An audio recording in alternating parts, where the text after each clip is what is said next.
Senhor esteja sempre convosco. Ele está no meio de nós. Proclamação do Evangelho de Jesus Cristo, segundo São João.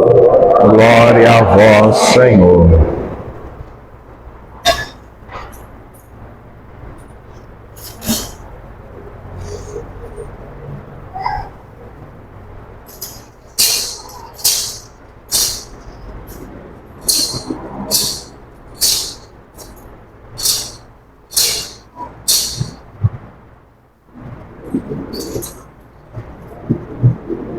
Naquele tempo, ao passar Jesus, viu um homem cego de nascença e cuspiu no chão, pisando com uma saliva, e colocou sobre os olhos do cego e disse: vai, levanta-te da piscina de Siloé, que quer dizer enviar. O cego foi, lavou-se e voltou enxergando. Os vizinhos e os que costumavam ver o cego, pois ele era menino, e diziam: não é aquele que ficava meio de esmola? Uns diziam: sim, é ele. Outros afirmavam: não é ele, mas alguém parecido com ele. Ele, porém, dizia: sou eu mesmo. Levaram então aos fariseus o homem que tinha sido cego. Ora, era sábado, o dia em que Jesus tinha feito o lama e aberto os olhos do cego. Novamente, então lhe perguntaram aos fariseus como tinha recuperado a vista. Respondeu-lhes: colocou lama sobre os meus olhos, fui lavar-me e agora vejo. Disseram então alguns dos fariseus: esse homem não vem de Deus, pois não guarda o sábado. Mas outros diziam: como pode um pecador fazer tais sinais? E havia divergência entre eles. Perguntaram outra vez ao cego: e tu, que dizes daquele que te abriu os olhos? Respondeu: é um profeta. Os fariseus disseram: tu nascestes todo em pecado e estás nos ensinando, e expulsaram da comunidade. Jesus soube que o tinha expulsado. Encontrando-o, perguntou-lhe: acreditas no Filho do Homem? Respondeu ele: quem é o Senhor para que eu creia nele? E Jesus disse: tu o estás vendo, e aquele que está falando contigo. Exclamou ele: eu creio, Senhor. E prostrou-se diante de Jesus. Palavra da salvação. Glória a vós, Senhor.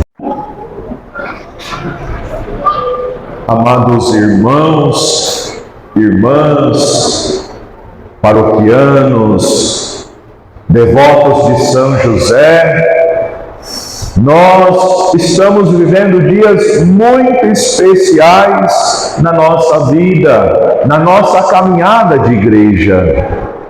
Dentro do nosso itinerário quaresmal, que a igreja é chamada a viver anualmente, como sendo tempo forte de conversão, de voltar para o Senhor nosso Deus, já que pecamos e na medida com que provamos do pecado, cresce aquele abismo entre a nossa vida e a vida divina, não que Deus se afaste de nós, mas nossas más escolhas, o discernimento errado da nossa vida nos leva para distante de Deus.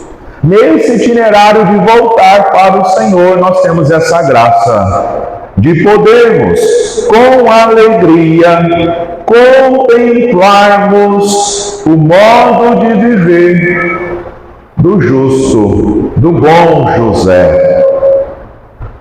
Vivendo essa novena, nos aproximando com a nossa devoção de São José, certamente um apelo para nós crescermos em santidade de vida. A verdadeira devoção a São José deve nos ajudar com que nós possamos mais e mais progredirmos em santidade de vida. Nos encantamos, nos admiramos com a sua santidade e queremos, como Ele, sermos também nós santos em nossas vidas. Cada um na sua vocação específica, cada um dentro da realidade que Deus lhe confiou como sendo a sua missão, mas todos nós chamados à santidade de vida. E vale-nos muito nos aproximar do modo de viver de São José, como exemplo, como testemunho, como inspiração para sermos santos. E a liturgia, como sempre, a palavra de Deus, proclamada, anunciada, ela nos orienta, ela nos ajuda a nós refletirmos. São 9 dias de uma escuta atenta da palavra de Deus, um novenário, um itinerário. E já estamos bem adiantados nessa caminhada. Na próxima quinta-feira, com júbilo, com toda a igreja, celebraremos solenemente São José. E São José, ao longo desses dias, tem nos atraído, insisto, para escutar Deus que fala conosco. Porque ninguém se converte sozinho. É Deus. E na medida com que o nosso ouvido está aguçado, aberto, adestrado para escutar Deus que nos fala, certamente conseguimos melhor e mais enxergarmos o que em nós não está bem e que carece de transformação, que precisa de mudança para nos aproximarmos cada vez mais a esse modo de vida, de viver de São José. E hoje, aqui estando, chamados, atraídos por São José nesse novenário, nós escutamos algumas palavras, insisto, que podem e que devem nos ajudar na reflexão, na oração que somos chamados a fazer. Vale lembrar que estamos dentro de um contexto quaresmal. E a liturgia desses últimos domingos de Quaresma, domingo passado e desse domingo, nos traz como que catequeses para cada um de nós. Quer nos catequizar-nos, formar-nos como verdadeiros e autênticos discípulos de Jesus. E na segunda leitura fica claro um apelo. O apóstolo fala a uma comunidade, fala a mim, a você, a cada um de nós que somos igreja, povo de Deus. Desperta, tu que dormes, porque muitas vezes nós ficamos cochilando. Eu não sou daqui de São Paulo, sou do interior, estou aqui há 13 anos. Minha diocese de origem em São João da Boa Vista, cheguei aqui em 2013 como missionário. E nós que viemos de fora, às vezes estranhamos algumas coisas que a gente vê. A correria, por exemplo, do povo de São Paulo, o corre-corre, trabalho, escola, enfim. E algumas vezes, lá atrás, quando eu cheguei, entrava no metrô e a gente olha tudo, porque quem chega... Para quem já está aqui é mais do mesmo, mas quem chega qualquer coisa quer ver, Então fica olhando tudo, anda por aí olhando para cima para ver os prédios, o céu, quer ficar vendo tudo. E algumas vezes eu vi algumas pessoas no metrô cochilando, né? E a princípio eu não entendia. Agora eu sei, né? A jornada de trabalho às vezes sai 4 horas, já vi gente que sai de casa 3 horas, chega, volta, retorna às 10. Quanto tempo dorme, descansa? Meu Deus! São José, valei-nos por esse povo guerreiro, né? Mas aonde eu quero chegar? Vez ou outra, esse povo correndo para lá, para cá, mas diante de todo esse desgaste, acontecia o quê? Eu vi uns agachados assim, com a cabeça caída, porque ainda não existia de forma tão intensa o tal do fone de ouvido, que hoje tem, né? Hoje a gente anda e vê todo mundo com fone de ouvido no seu mundinho, com a sua música, vendo seus vídeos e assim por diante, mas lá atrás, quando eu cheguei, não tinha. Então eu via muitas vezes alguns cochilando, e sabe o que aconteceu? Um dia até eu cochilei. E chegou a minha estação, eu passei, fiquei atordoado, perdido, não sabia para onde eu ia, onde eu estava, o que eu estava fazendo. A palavra de Deus hoje nos lembra justamente disso, quando nós passamos do ponto, quando a graça de Deus passa na nossa vida e nós estamos despercebidos, dormindo, cochilando, e não vemos Deus agindo, Deus se manifestando entre nós. Por isso, tão provocador, a mensagem do apóstolo: desperta tu que dormes. Ao celebrarmos esse novenário, precisa ser para nós essa ocasião de nos despertarmos, porque de que adianta nos encantarmos, nos admirarmos de São José e continuarmos do mesmo jeito, perdendo a hora da graça? Não, pelo contrário, nós precisamos, como São José, e com São José estarmos sempre despertos, acordados para o agir de Deus na nossa história, porque assim foi com ele. Sim, o homem do silêncio. Não vemos sequer uma palavra de São José nos evangelhos, sem dúvida alguma, mas o homem da ação, o homem da vigilância, o homem da experiência de Deus, que deve inspirar-nos a cada um de nós. E insisto, esses dias como que oportunidade para nos despertarmos. E aí cada um é chamado a pensar de que forma que perde a graça, perde a hora de Deus na sua vida. Cada um tem a sua maneira.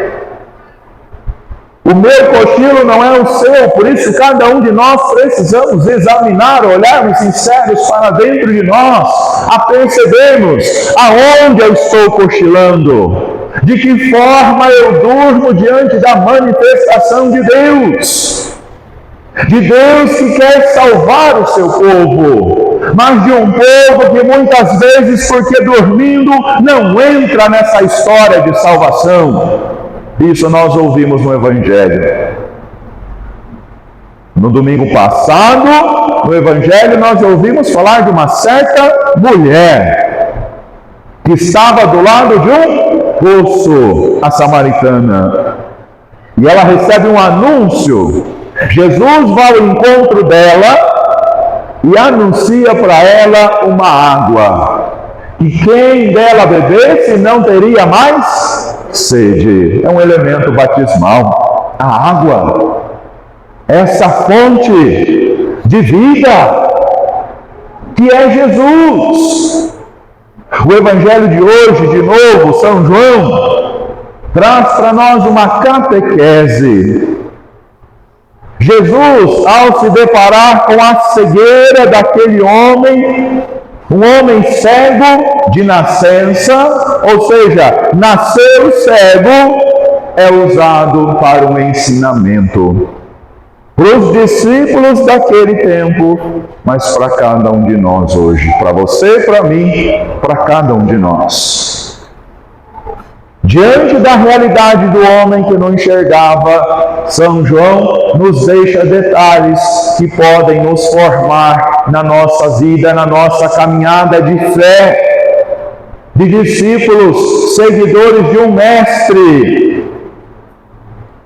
De nascença, o homem era cego, mas como a samaritana, esse homem tem a graça de uma experiência, de um encontro que marca definitivamente a sua vida. Jesus, com saliva, com terra, faz um barro, passa no olho, manda que ele se banhe na piscina de Siloé, e de repente aquele homem passa a ver. E dessa experiência ele passa a crer que Jesus é o Filho do homem. Ele recebe Jesus como seu Senhor, como aquele que salva, como libertador. E todos são como ele? Não são. Se quiser depois, durante a semana, fazer uma Lexio Divina, um estudo, uma oração mais profunda da Palavra de Deus, vale a pena. É o capítulo 9 de São João. Muito válido para nós nesse tempo de Quaresma. Rezarmos ali nos detalhes, nas várias nuances do Evangelho de São João. Porque enquanto aquele que nasceu cego passou a ver e acolher, recebeu Jesus, muitos que tinham oportunidade de ver Jesus o rejeitaram e não receberam o Filho de Deus, não acolheram o Salvador. Tanto é que o homem passa a ser perseguido.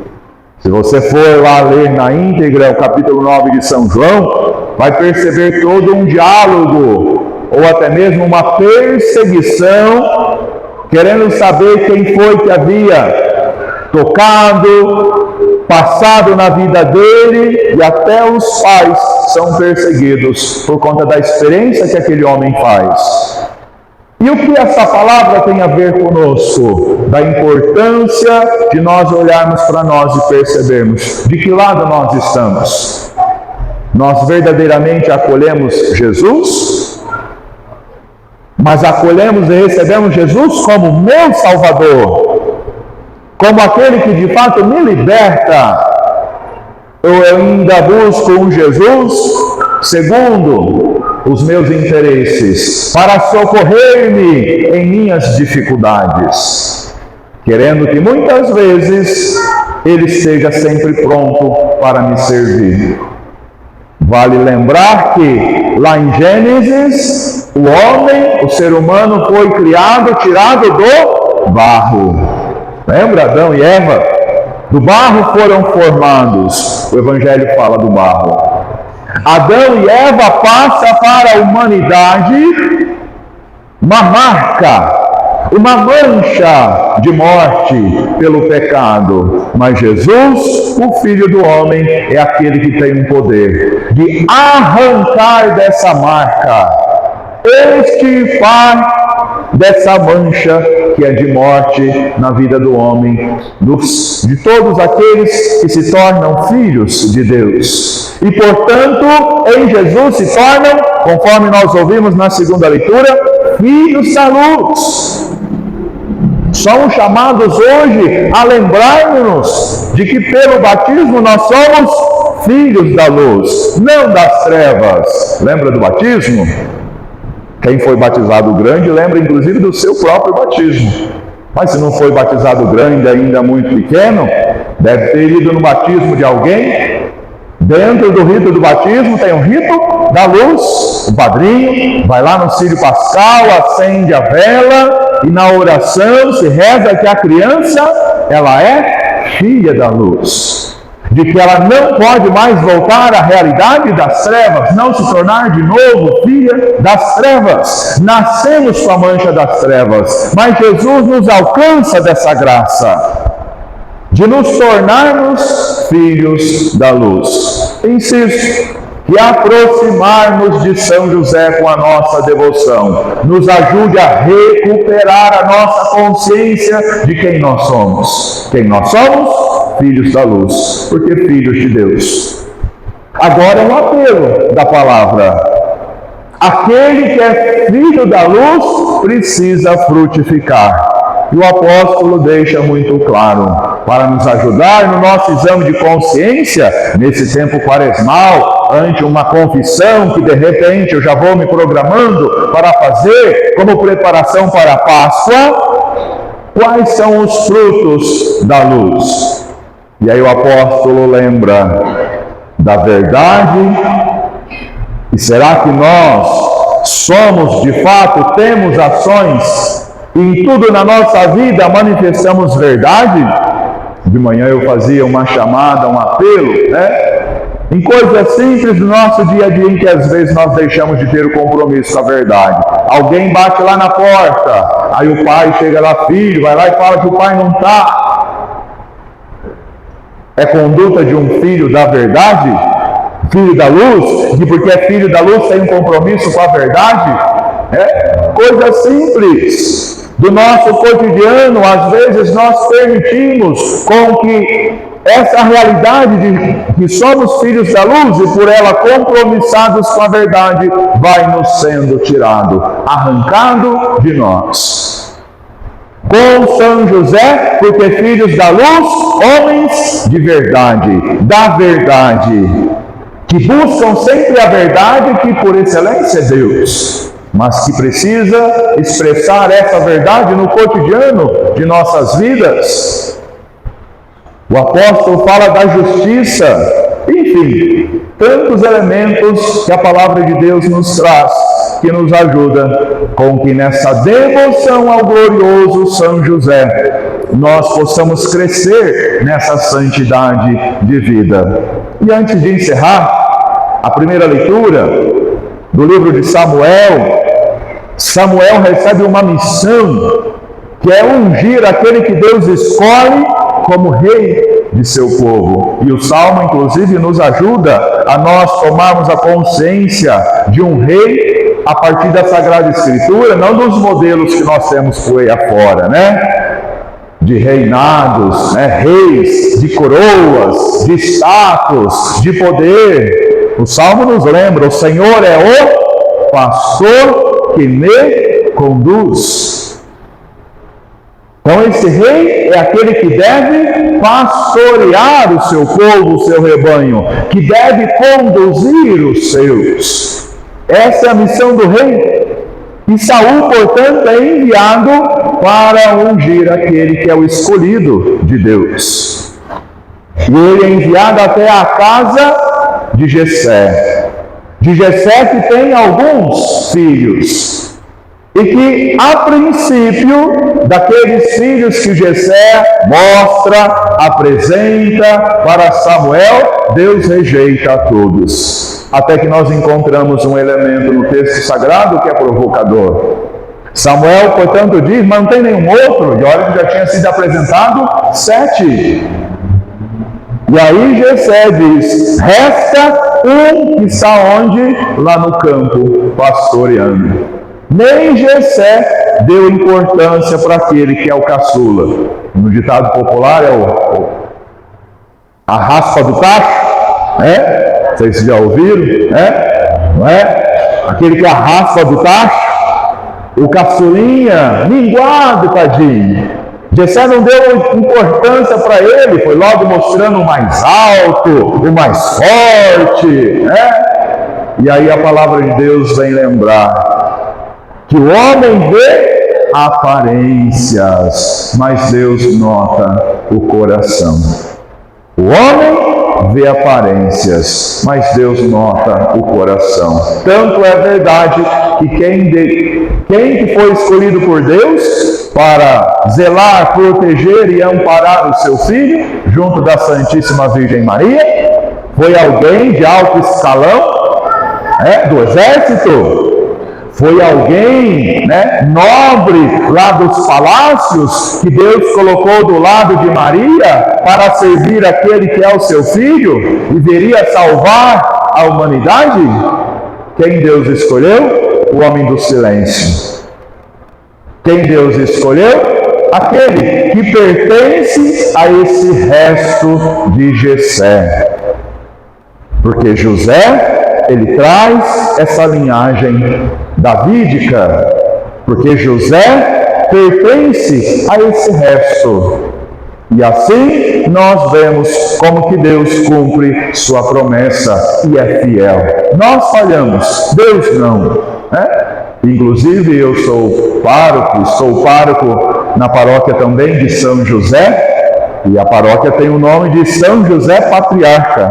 Muitos confundem achando que é São José na cidade patriarca, mas não é, é o título mesmo de São José, como nós temos São José Operário, o título de São José Patriarca, porque justamente São José é o último dos patriarcas, e que faz esse elo entre o Antigo Testamento, a antiga promessa, com o Novo Testamento. Porque José, lembra lá na genealogia de Jesus, em Mateus, José é da descendência de Davi. Jessé, o último filho, Davi. Davi, que como no texto de hoje, foi ungido como rei. E através de Davi, Deus faz a sua história. Até chegar a José, o homem escondido, mas que foi fiel a Deus. Nós cantamos no início, homem de fé. Então que São José, que é homem de fé, possa nos ajudar também a cada um de nós, que sejamos homens e mulheres de fé. E por essa fé, despertarmos do nosso sono, daquele cochilo, das férias que por vezes nós permitimos na nossa caminhada de fé, de discipulado de Jesus, e que possamos expressar com mais e mais entusiasmo a nossa adesão pelo reino de Deus, a exemplo e com a intercessão de São José em nossas vidas. Louvado seja nosso Senhor Jesus Cristo. A gente vai lá na frente, né?